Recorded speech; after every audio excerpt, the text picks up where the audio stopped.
기술 전쟁에도 최종 병기는 있다.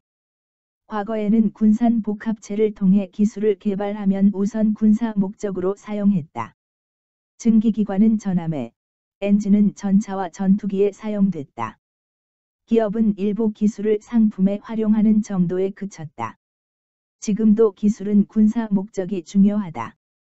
인터넷은 레이더와 미사일에 사용되고, 인공지능은 폭탄 드론과 살인 로봇에 사용할 수 있다. 국가가 기술 개발을 주도하던 시대는 막을 내리고, 지금은 대부분 국가에서 기업 중심으로 진행한다. 기업은 경제 논리를 바탕으로 국제 규모의 협업을 하면서 기술을 키우고 있다. 하지만 역사는 반복된다. 국가가 다시 기술의 전면에 나서고 있다. 기술은 국가 안보의 초석이라는 명분과 함께 국가가 기술을 통제하기 시작했다. 국가는 연구비 배분과 규제라는 권한을 가지고 있다. 국가가 명령하면 기업은 따를 수밖에 없다. 세계는 미국과 중국을 양대 축으로 하는 기술 전쟁에 휘말리고 있다.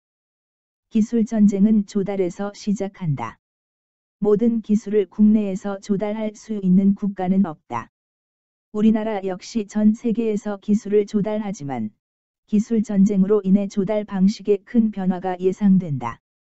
어떤 기술을 어느 나라에서 어떤 방식으로 조달할지는 기업의 경제 논리만으로 결정할 수 없게 되었다. 이런 상황에서 우리나라는 두 가지 정책을 강하게 추진해야 한다. 첫째, 특허로 권리를 확보한다. 지식재산을 특허 등록하는 방법이야말로 가장 근본적인 해결책이다. 우리나라는 먹고 살기 위해서 기술을 개발하고 제조업에 투자해 큰 성공을 거두었다. 하지만 어느 틈엔가 기술 입국은 빛이 바래고 관심에서 사라졌다. 시대가 다시 바뀐 지금이야말로 특허에 기반한 기술 입국이 절대로 필요하다. 과거에는 외국 기술을 베끼거나 돈을 주고 사왔지만 이제부터는 특허를 바탕으로 해야 한다. 기술 전쟁이 치열해지면 돈을 주고도 사지 못하는 기술이 많아진다. 어느 나라든 자국이 보유한 특허만으로는 기술을 완성하기 어렵기 때문에 우리나라가 많은 특허를 보유하고 있어야만 협상이 가능하다. 특허는 돈이 되어야 한다는 비판도 있지만 이는 나중 이야기다. 어떤 특허가 얼마나 돈이 될지는 평가하는 시점에 따라 다르다. 특허를 출원할 시점에는 이 기술이 앞으로 얼마나 많은 경제 효과를 창출할지 알기 어렵다. 특허는 수량을 중시해야 한다. 많은 특허 속에 귀한 특허가 있기 마련이다. 기술 전쟁 속에서도 우리나라가 고부가가치 제조업을 유지하고 싶다면 기술의 경제 효과를 추측하기 전에 먼저 특허를 등록해야 한다. 둘째, 국내 생태계를 키운다. 기술이 복잡하고 연구 주제가 거대해지면서 한 나라에서 모든 기술을 개발하기에는 리스크가 너무 커졌다. 우리나라 역시 국제 공동 연구를 많이 하는데 재료과학도 그중 하나다. 성과는 우리나라 대학의 세계 순위에도 반영된다.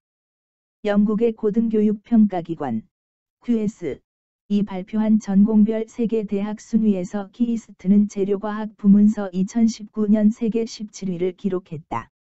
이런 연구 성과에도 불구하고 국내 생태계가 너무 약하다 보니 기술과 시장의 선순환 구조를 만들기 어렵다. 시장을 만들지 못하면 새롭게 발명된 기술이 능력을 과시하지 못한다. 기술을 사용한 상품을 소개할 기회도 없고 새로운 사업 모델을 선보일 기회도 없다. 전 세계를 당사자로 하는 기술 전쟁은 언제 끝날지 모른다. 우리나라가 살아갈 방법은 가장 먼저 특허와 생태계에서 찾아야 한다. 지금까지 전혀 생각지 못했던 비결도 아니고 깊이 숨겨둔 비책도 아니다. 중요하다고 생각하면서도 집중하지 못했던 방법이다. 기술 분쟁이 작은 전투라면 기상천외한 방법이나 임기응변으로도 이길 수 있다. 오래가는 전쟁이라면 기본에 충실해야만 지지 않는다. 기술 전쟁에서 우리만 모르는 문제도 없고 우리만 모르는 답도 없다. 매일경제 인사이드 칼럼 2020년 11월 11일 윤태성, 개권논설위원 키이스트 기술경영학부 교수